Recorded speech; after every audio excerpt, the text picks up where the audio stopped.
د افغان ولسونو د یووالي او همغږۍ دا لاره متفاوته بڼه لري چې په ترڅ کې د جنوب ختیځ قومي مخور د هیواد شمال ته ځي او د شمالي ولایتونو مخور مشران سویل ختیځ ته راځي.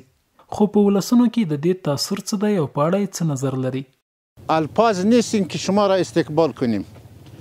ما امروز بسیار خوش هستیم که برادرای سبت شمال در سبت جنوب آمده، از یک دیگر را دیدن میکنید، از یک دیگر را ملاقات میکنید، از یک دیگر را کلتور و عنعنات و اتحاد و اتفاق به مسافت 10 کیلومتر را به استقبال برادرای خودشان که از ولایات سمت شمال از 5 ولایت آمدن.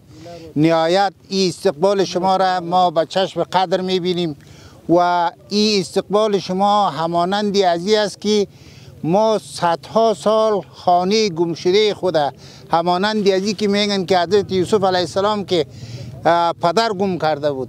قومي مشران دا خبر هم کوي چې زموږ د هیواد رهبري د ولسونو د یووالي او همغږۍ لپاره زمینه برابره کړي ترڅو هغه کرکې پای ومومي چې د تیرو جګړو زیږنده وي. دا ابتدایي چانس ته چې نن موږ ته په لاس راغلی ده، دا له کلونو د موږ ارمان و، دا اوس ارمان نه ده او دا چانس ولې راغلی ده؟ دا لله الحمد د موږ تاسې رهبري داسې رهبري ده نن چې هغه په ټول افغانستان کې نن دا شی نشته. دا د خوب لیدل دي، دا موږ یو خوب لیدل. په دغه رقم چې دا ولسونه دا قومونه او دا ولسونه سره ولاړ شي وراسي اوس باندې ختم شوي. الله پاک موږ ته یو داسې نظام راوستي چې د شپې ګرځو که د ورځې ګرځو باندې مو ختم شوي.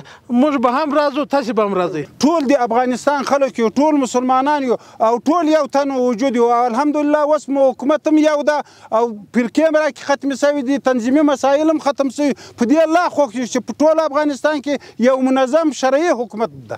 د بلخ، جوزجان، فاریاب، سرپل او یو شمېر نورو ولایتونو راغلي مخور به د پکتیکا ځینو ولسوالیو ته د سفر په مهال له خلکو سره ګډې غونډې هم وکړي.